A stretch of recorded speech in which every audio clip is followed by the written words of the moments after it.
News first channel ವೀಕ್ಷಕರಿಗೆ ಭವಿಷ್ಯ ಈ ದಿನ ಕಾರ್ಯಕ್ರಮಕ್ಕೆ ಸ್ವಾಗತ.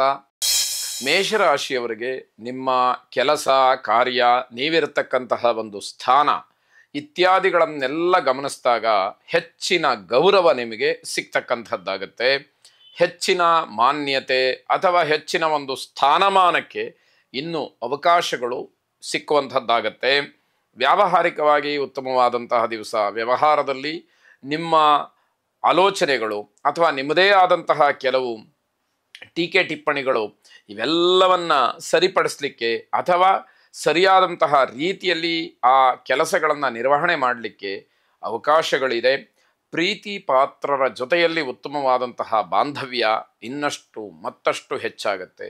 ಯಾರು ನಿಮ್ಮ ಆತ್ಮೀಯರಿದ್ದಾರೆ ಅಥವಾ ಯಾರು ನಿಮ್ಮ ಪ್ರಾಣ ಸ್ನೇಹಿತರಿದ್ದಾರೆ, ಯಾರನ್ನು ಕಂಡರೆ ನಿಮಗೆ ಬಹಳ ಇಷ್ಟ ಅಥವಾ ಏನೋ ಒಂದು ರೀತಿಯ ವಿಶ್ವಾಸ, ಆ ಒಂದು ಬಂಧುತ್ವ ಮತ್ತಷ್ಟು ಗಟ್ಟಿಯಾಗ್ತಕ್ಕಂತಹ ಕೆಲಸ ಈ ದಿವಸ ಆಗತ್ತೆ.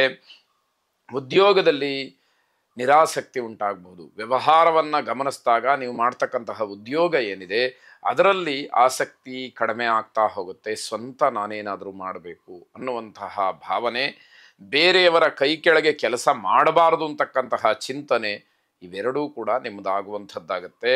ಹಣಕಾಸಿನ ಸವಾಲು ಎದುರಾಗ್ತಕ್ಕಂಥದ್ದು. ಯಾವಾಗ ವ್ಯವಹಾರವನ್ನು ದೊಡ್ಡ ಮಟ್ಟದಲ್ಲಿ ನಾವೇ ಮಾಡಬೇಕು ಅಂತ ಅಂದುಕೊಳ್ತೀವೋ ಆಗ ನಮ್ಮದೇ ಆದಂತಹ ಹೂಡಿಕೆ ಇರಬೇಕಾಗತ್ತೆ. ಇದೆಲ್ಲರಿಗೂ ಕೂಡ ಗೊತ್ತಿರುವಂಥದ್ದಾದರೂ ಕೂಡ ಹಣಕಾಸಿನ ವಿಚಾರದಲ್ಲಿ ಆಲೋಚನೆ ಮಾಡಬೇಕಾದಂತಹ ಪರಿಸ್ಥಿತಿ ಬರುತ್ತಲ್ಲ, ಅದು ಬಹಳ ಮುಖ್ಯವಾಗಿ ಗಮನಿಸಬೇಕಾದಂಥದ್ದು.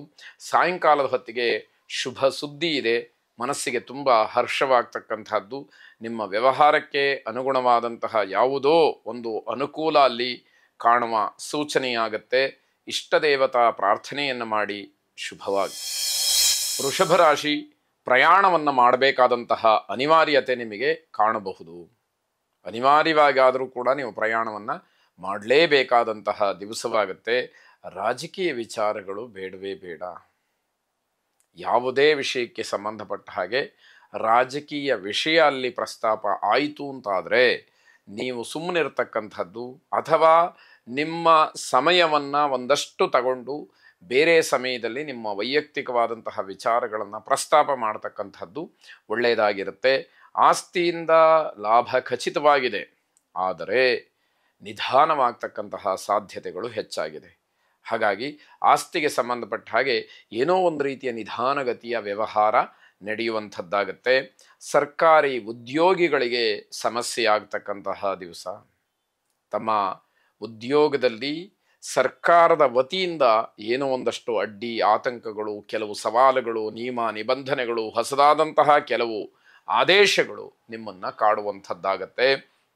ಮೇಲಧಿಕಾರಿಗಳ ಕಿರುಕುಳವೂ ಕೂಡ ಹೆಚ್ಚಾಗಿ ಕಾಣಬಹುದು. ಅದನ್ನು ಅನುಭವಿಸಲೇಬೇಕಾದಂತಹ ಪರಿಸ್ಥಿತಿ, ಅನಿವಾರ್ಯತೆ ನಿಮಗಿರುತ್ತೆ. ಬೇರೆ ಬೇರೆ ವಿಚಾರಗಳಲ್ಲಿ ಆಸಕ್ತಿ ಬರಬಹುದು. ಅಂದರೆ ಈ ಕೆಲಸವೇ ಬೇಡವಪ್ಪ, ನಾನು ಬೇರೆ ಏನನ್ನಾದರೂ ಮಾಡಿಬಿಡ್ತೀನಿ ಅಥವಾ ಬೇರೆ ಇನ್ನೇನಾದರೂ ಕೂಡ ನಾನು ಹುಡುಕೊಳ್ತೀನಿ ಅನ್ನುವಷ್ಟರ ಮಟ್ಟಿಗೆ ಒಂಥರ ಜುಗುಪ್ಸೆ ನಿಮ್ಮನ್ನು ಕಾಡುವಂಥದ್ದಾಗತ್ತೆ. ಶ್ರೀರಾಮಚಂದ್ರನನ್ನು ಪ್ರಾರ್ಥನೆ ಮಾಡಿ ಶುಭವಾಗಿ. ಮಿಥುನ ರಾಶಿ, ಸ್ವಪ್ರಯತ್ನದಿಂದ ಕಾರ್ಯಸಿದ್ಧಿಯಾಗ್ತಕ್ಕಂಥದ್ದು. ಯಾವುದೋ ಕೆಲಸ ಮಾಡಲಿಕ್ಕೆ ಹೊರಟಿರ್ತೀರಿ, ನಿಮ್ಮ ಪ್ರಾಮಾಣಿಕವಾದಂತಹ ನಿರಂತರವಾದಂತಹ ಪ್ರಯತ್ನದಿಂದಲೇ ಆ ಕೆಲಸ ಆಗತ್ತೆ ಅನ್ನುವಂಥದ್ದನ್ನು ಮುಖ್ಯವಾಗಿ ಗಮನಿಸ್ಕೊಳ್ಳಿ. ಶತ್ರು ಬಾಧೆಯಿಂದ ಬೇಸರವಾಗುತ್ತೆ. ಯಾವುದೋ ಕೆಲಸ ಮಾಡಲಿಕ್ಕೆ ಹೊರಡ್ತೀರಿ, ಯಾರೋ ಅಡ್ಡಿ ಮಾಡ್ತಾರೆ. ಕೊನೆಗೆ ಆ ಹಿನ್ನೆಲೆಯನ್ನು ನೋಡ್ತಾ ಹೋದಾಗ ನಿಮಗೆ ವಿರುದ್ಧವಾದಂತಹ ಮನಸ್ಸಿರ್ತಕ್ಕಂಥವರು ನಿಮಗೆ ವಿರುದ್ಧವಾಗಿಯೇ ಕೆಲಸವನ್ನು ಮಾಡ್ತಾ ಹೋಗ್ತಾರೆ. ನಿರೀಕ್ಷೆಗೂ ಮೀರಿ ಖರ್ಚಾಗ್ತಕ್ಕಂಥದ್ದು. ನೀವು ಅಂದುಕೊಂಡೇ ಇರೋದಿಲ್ಲ ಅಷ್ಟು ಖರ್ಚು ನಿಮ್ಮನ್ನು ಆವರಿಸ್ಕೊಂಡ್ಬಿಡುತ್ತೆ. ಅದು ಬಹಳ ಯೋಚನೆಗೆ, ಆತಂಕಕ್ಕೆ ದಾರಿಯನ್ನು ಮಾಡಿಕೊಡ್ತಕ್ಕಂಥದ್ದು. ಆರೋಗ್ಯದಲ್ಲಿ ಸಣ್ಣ ಪುಟ್ಟ ಏರುಪೇರಾಗತ್ತೆ. ಅದನ್ನು ಕೂಡ ತಾತ್ಸಾರ ಮಾಡದಲೇ ಗಮನಿಸ್ಕೊಳ್ಬೇಕಾದಂಥದ್ದು. ಆರ್ಥಿಕವಾದಂತಹ ಪ್ರಗತಿಗೆ ಅವಕಾಶ ಇದೆ, ಆದರೆ ಗೊಂದಲಗಳು ಹೆಚ್ಚು. ಯಾವ ರೀತಿಯಲ್ಲಿ ನೀವು ಆ ಗೊಂದಲಗಳನ್ನು ನಿವಾರಣೆ ಮಾಡಿಕೊಳ್ತೀರೋ ಅಷ್ಟರ ಮಟ್ಟಿಗೆ ಆರ್ಥಿಕವಾಗಿ ಬೆಳಿಬಹುದು ಅನ್ನುವಂಥದ್ದು ಗೊತ್ತಾಗುತ್ತೆ. ಕುಟುಂಬದಲ್ಲಿ ವಾಗ್ವಾದಗಳು ಉಂಟಾಗುತ್ತೆ. ಸಾಂಸಾರಿಕವಾಗಿ ಮನಸ್ಸಿಗೆ ಸಮಾಧಾನ ಇರೋದಿಲ್ಲ. ಪ್ರತಿಯೊಬ್ಬರೂ ಕೂಡ ತಮ್ಮದೇ ಆದಂತಹ ರೀತಿಯಲ್ಲಿ ಮಾತುಗಳನ್ನು ಆಡ್ತಾರೆ. ಅದು ಮನಸ್ಸಿಗೆ ತುಂಬ ದೊಡ್ಡ ಬೇಸರವನ್ನು ಉಂಟು ಮಾಡ್ತಕ್ಕಂತಹದ್ದು. ಈಶ್ವರನ ಆರಾಧನೆಯನ್ನು ಮಾಡಿ ಶುಭವಾಗಿ. ಕರ್ಕಾಟಕ ರಾಶಿ, ಸ್ವಂತ ಉದ್ಯೋಗ, ಸ್ವಂತ ಉದ್ದಿಮೆ ಮಾಡ್ತಕ್ಕಂಥವ್ರಿಗೆ ಲಾಭ ಇರುವಂತಹ ದಿವಸ ಇದು. ನಿಮ್ಮ ಉದ್ಯೋಗ ಕ್ಷೇತ್ರದಲ್ಲಿ, ನಿಮ್ಮ ಉದ್ದಿಮೆಯ ಕ್ಷೇತ್ರದಲ್ಲಿ ನಿಮ್ಮದೇ ಆದಂತಹ ಛಾಪನ್ನು ಮೂಡಿಸ್ಲಿಕ್ಕೆ ಅವಕಾಶಗಳಿರ್ತಕ್ಕಂಥದ್ದು. ಅಧಿಕಾರಿಗಳಿಂದ ನಿಮ್ಮ ಮನಸ್ಸಿಗೆ ಅಹಿತವಾದಂತಹ ಆದೇಶಗಳು ಬರಬಹುದು. ಅದನ್ನು ನೋಡಿದಾಗ ಸ್ವಭಾವತಃ ಬೇಸರವನ್ನು ಮಾಡಿಕೊಳ್ತೀರಿ. ಕುಟುಂಬದಲ್ಲಿನ ಸಮಸ್ಯೆಯೂ ಕೂಡ ಬೇಸರವಾಗುತ್ತೆ. ಹೊರಗಡೆ ನೀವೇನೇ ಗಳಿಸಿರಬಹುದು ಅಥವಾ ಯಾವುದೇ ಹೆಸರನ್ನು ಮಾಡಿರ್ಬೋದು. ಕೌಟುಂಬಿಕವಾಗಿರ್ತಕ್ಕಂತಹ ಕೆಲವು ಸಮಸ್ಯೆಗಳು ಅದು ಪರಿಹಾರ ಆಗದೇ ಇರತಕ್ಕಂತಹ ರೀತಿ, ಇದೆಲ್ಲ ನೋಡಿದಾಗ ಮನಸ್ಸಿಗೆ ತುಂಬ ಬೇಸರವಾಗ್ತಕ್ಕಂಥದ್ದು. ವಿವಾದಗಳಿಂದ ಆದಷ್ಟು ದೂರ ಉಳ್ಕೊಳ್ತಕ್ಕಂಥದ್ದು ಬಹಳ ಒಳ್ಳೆಯದು.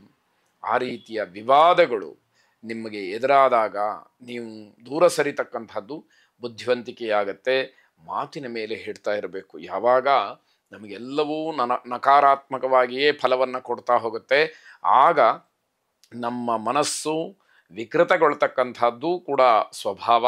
ಅದರಲ್ಲಿ ಮುಖ್ಯವಾಗಿ ಸಿಟ್ಟು ಅಂತಕ್ಕಂಥದ್ದು ತನ್ನ ಪ್ರಭಾವವನ್ನು ತೋರಿಸ್ಲಿಕ್ಕೆ ಮುಂದಾಗತ್ತೆ. ಆ ಸಿಟ್ಟಿನ ಕೈಗೆ, ಕೋಪದ ಕೈಗೆ ಬುದ್ಧಿಯನ್ನು ಕೊಟ್ಟಾಗ ಅನರ್ಥಗಳು ಹೆಚ್ಚಾಗತ್ತೆ. ಅದನ್ನು ಆದಷ್ಟು ನಿಮ್ಮ ನಿಯಂತ್ರಣದಲ್ಲಿ ಇಟ್ಟುಕೊಳ್ಬೇಕಾದಂಥದ್ದು. ಕಾನೂನಿನ ವಿಚಾರದಲ್ಲಿ ವಿಘ್ನಗಳಾಗಬಹುದು, ಅದು ನಿಮಗೆ ಹಿನ್ನಡೆಗೆ ಅವಕಾಶವಾಗತ್ತೆ. ಆಂಜನೇಯ ಸ್ವಾಮಿಯನ್ನು ಪ್ರಾರ್ಥನೆ ಮಾಡಿ, ಆಂಜನೇಯನ ಅನುಗ್ರಹದಿಂದ ನಿಮ್ಮೆಲ್ಲ ಕಷ್ಟ ನಷ್ಟಗಳು ದೂರವಾಗಲಿ.